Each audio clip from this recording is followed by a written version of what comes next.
नमस्कार, एमपी अब तक आप देख रहे हैं और आपके साथ मैं हूं पुनीत मिश्रा। चलिए खबरों की करते हैं शुरुआत। सीएम शिवराज सिंह चौहान ने स्मार्ट सिटी प्रोजेक्ट की बैठक ली, जिसमें अधूरे प्रेजेंटेशन को लेकर सीएम को गुस्सा आ गया और वो भड़क गए। सीएम ने बैठक के दौरान अधिकारियों को फटकार भी लगाई और कहा कि स्मार्ट सिटी के कैमरे और सीसीटीवी तक बंद पड़े रहते हैं, जिसके बाद उन्होंने फैसला लिया है कि अब वे खुद स्मार्ट सिटी प्रोजेक्ट का दौरा करेंगे। सीएम शिवराज सिंह चौहान दिसंबर और जनवरी में प्रदेश के 7 स्मार्ट सिटीज का दौरा करेंगे। भोपाल, इंदौर, उज्जैन, ग्वालियर, जबलपुर, सतना और सागर पहुंचकर मुख्यमंत्री निर्माण कार्यों का जायजा लेंगे। न्यूज 18 से बात करते हुए नगरीय प्रशासन मंत्री भूपेंद्र सिंह ने कहा है कि स्मार्ट सिटी के काम के लिए अंश पूंजी जुटाने की कोशिश में सरकार लगी है।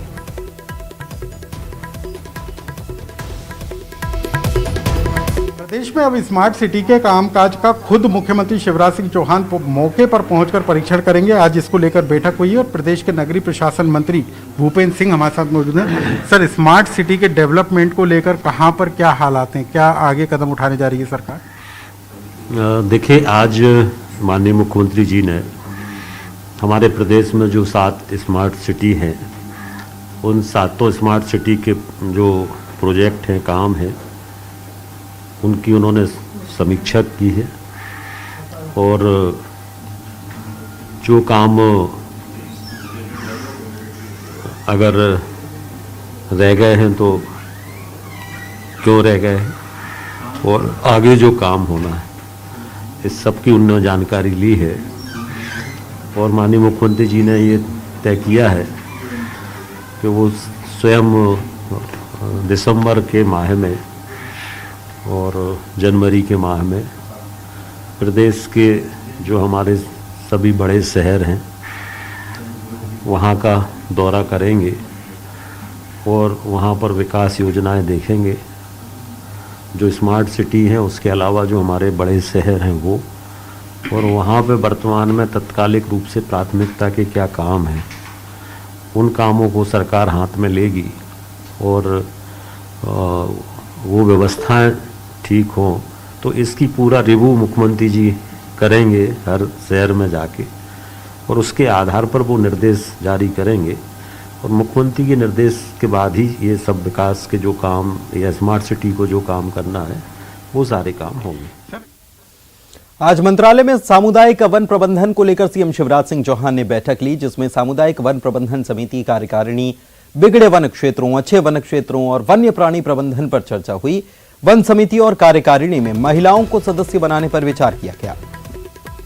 इसके अलावा और भी कई मामलों पर इस बैठक में चर्चा की गई।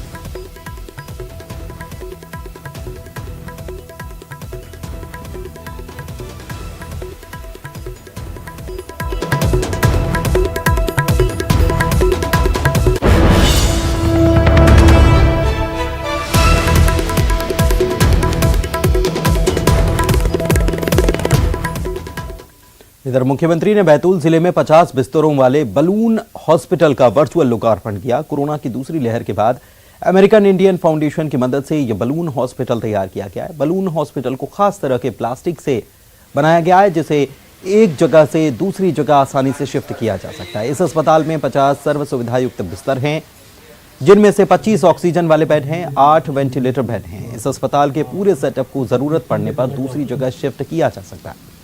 कोविड की तीसरी लहर की आशंकाओं के बीच ये अस्पताल काफी काम का साबित हो सकता है।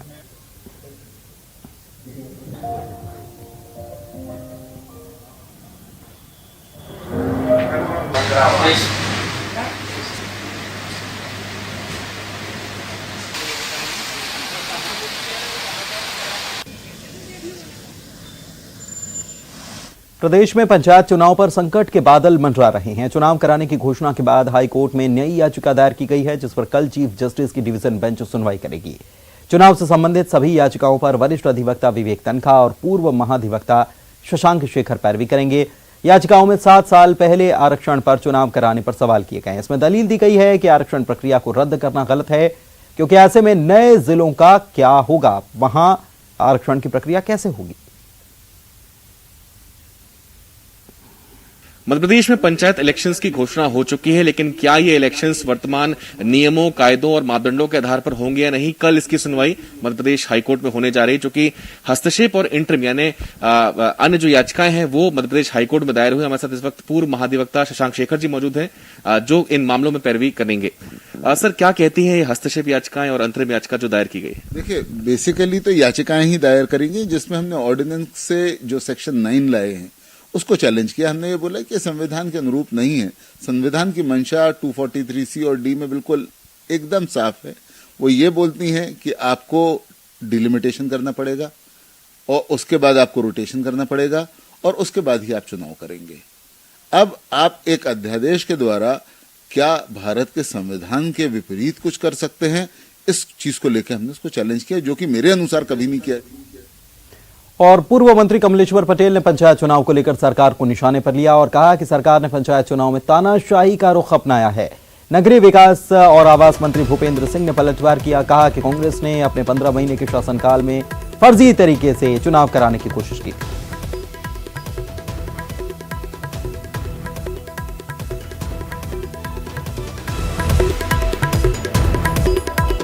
भारतीय संविधान में पहले से उल्लेख है कि 5 साल में पंचायत चुनाव जब भी होंगे तो आरक्षण में रोटेशन और दूसरा परसीमन करा के ही चुनाव कराया जाए।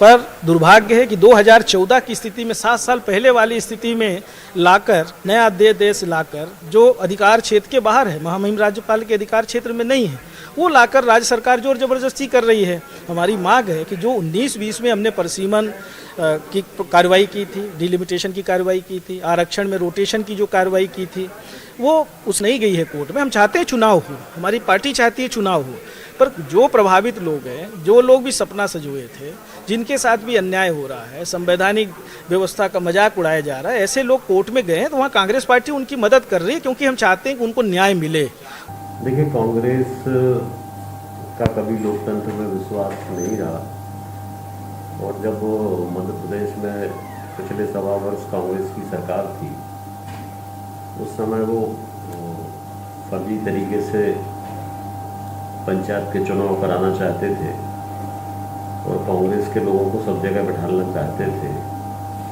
हमारी सरकार ने जो निष्पक्ष और पंचायत चुनाव है और साथ ही जो जनता से जिसको लाभ मिल सके, इसको ध्यान में रखकर राज्य निर्वाचन आयोग को प्रस्ताव चुनाव कराने का भेजा हुआ है और मैं राज्य निर्वाचन आयोग का धन्यवाद करता हूँ कि उन्होंने सरकार के इस प्रस्ताव के आधार पर चुनाव की तिथियों की उन्होंने घोषणा कर दी है। इधर प्रदेश में होने वाले पंचायत चुनाव को लेकर लंबे समय से जमे सरकारी अधिकारियों को हटाया जा रहा है। इसको लेकर राज्य निर्वाचन आयोग ने संबंधित विभागों को निर्देश जारी किए हैं। इसके अलावा चुनाव में 25 लाख से अधिक उम्मीदवारों के लिए 120 चुनाव चिन्ह भी तैयार कर दिए गए हैं।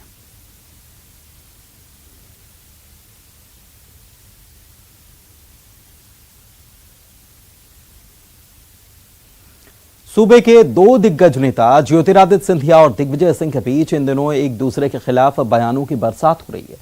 दिग्विजय के गढ़ में राघोगढ़ में ज्योतिरादित्य सिंधिया ने जाकर कांग्रेस पर निशाना साधा तो दिग्विजय सिंह ने सिंधिया पर पलटवार करते हुए गद्दार बताया। हाल ये कि दोनों नेताओं के बीच मौजूदा सियासी लड़ाई में इतिहास खंगाला जाने लगा है।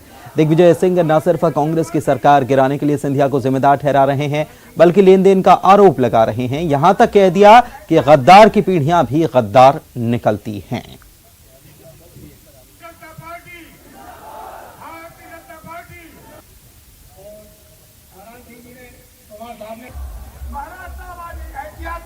ये तो सरकार हमारी बन गई थी, सिंधिया जी चले गए, हमारे उनको छोड़ के और 25-30 करोड़ रुपए ले गए एक विधायक का।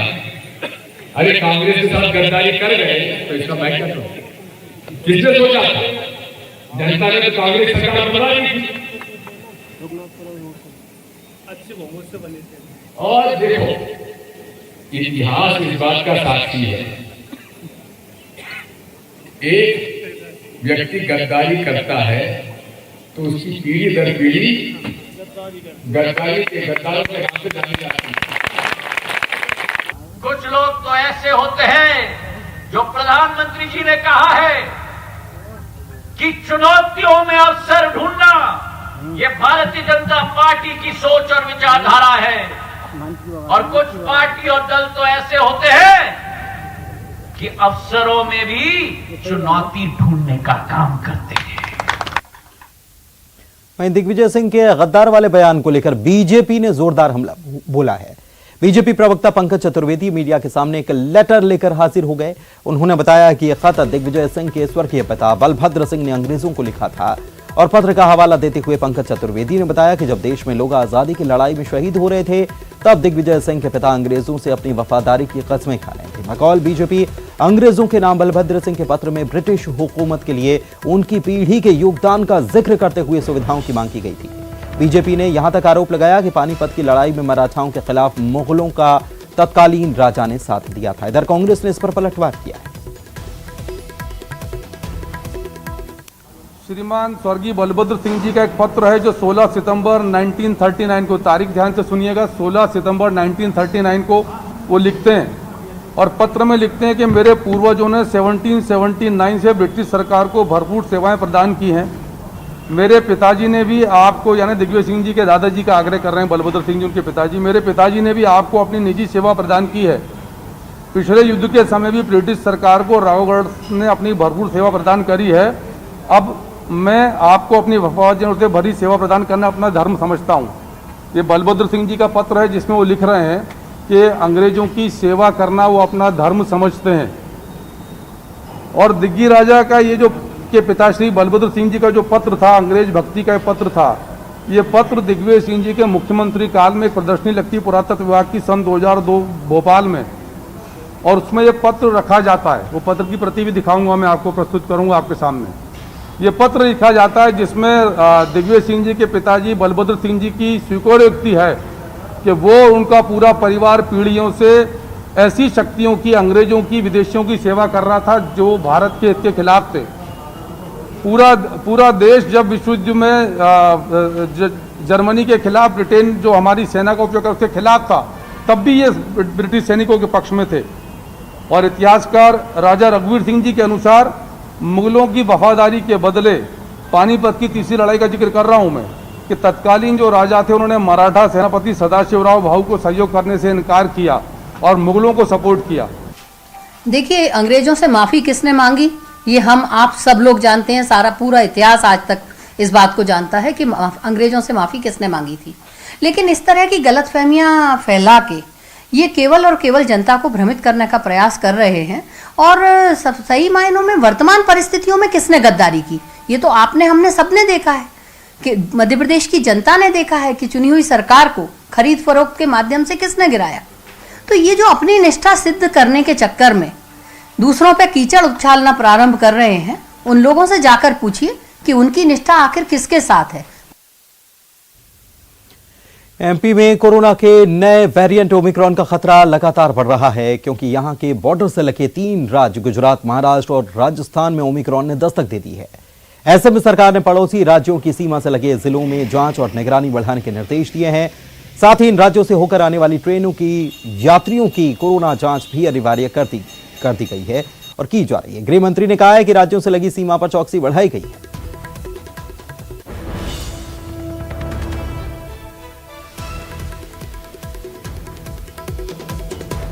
लेकिन फिर भी जहां जहां पड़ोसी राज्यों में ओमिक्रॉन की शिकायतें मिली हैं, हम वहां की सीमा पर चौकसी बढ़ा रहे हैं। इधर किसी भी विदेशी नागरिक के शहर में आने की सूचना अब आम लोग भी जिला प्रशासन को दे पाएंगे। ओमिक्रॉन के चलते स्वास्थ्य महकमा रोजाना बैठक कराए। जबलपुर में रशिया से आए नागरिक के होने की सूचना मिली थी। रशियन नागरिक को टेस्ट के बाद क्वारंटीन किया गया। इस मामले को देखते हुए शहर में नई व्यवस्था लागू की गई है। कल मैं छिंदवाड़ा में था।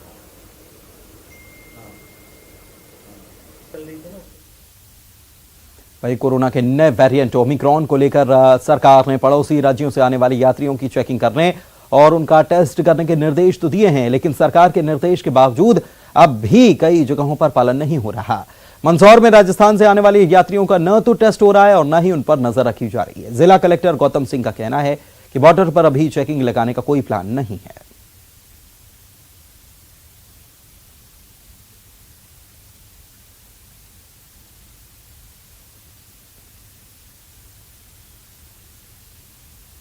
होमगार्ड स्थापना दिवस आज है और इस पर मंत्री नरोत्तम मिश्रा ने होमगार्ड्स के जवानों के लिए एक बड़ा ऐलान किया और होमगार्ड के जवानों को 3 साल में कॉल ऑफ करने का ऐलान किया। पहले हर साल 2 महीने के लिए बिना वेतन के छुट्टी दी जाती थी, लेकिन अब 3 साल में 2 महीने का कॉल ऑफ मिल सकेगा। जवानों को भोजन भत्ता दिए जाने का ऐलान पहले ही किया जा चुका है। होमगार्ड के जवानों का मनोबल बना रहे इसलिए ऐलान किया गया है।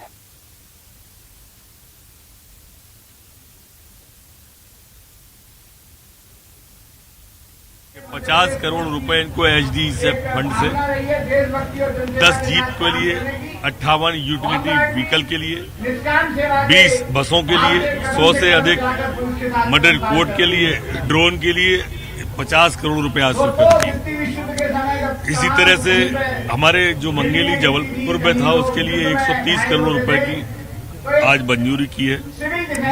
और जो हमारे समस्त होमगार्ड के जवान थे जो हर साल 2 महीने का उन्हें कॉल ऑफ मिलता था, उसे अब 3 साल कर दिया गया। मनोबल ऊंचा रहे, आत्मविश्वास से भरे हमारे होमगार्ड के जवान रहे, उसका डेमोन्स्ट्रेशन आप सबने।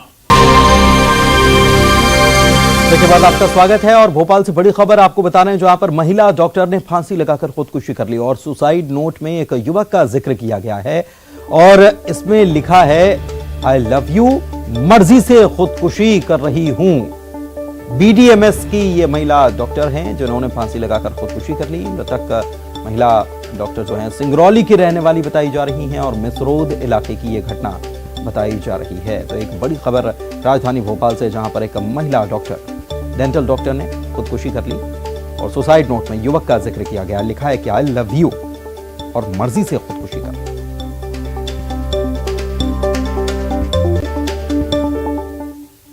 इधर सिवनी के पेंच टाइगर रिजर्व में सैलानियों को एक अद्भुत नजारा देखने को मिला। यहां के टूरिया गेट पर कपल की तरह नर और मादा तेंदुआ घूमते हुए नजर आए।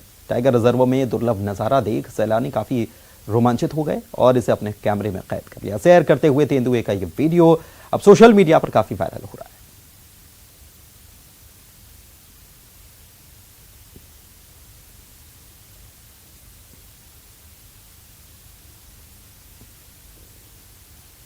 और इसी के साथ एमपी अब तक के इस बुलेटिन में फिलहाल इतना ही। मुझे दीजिए इजाजत। नमस्कार।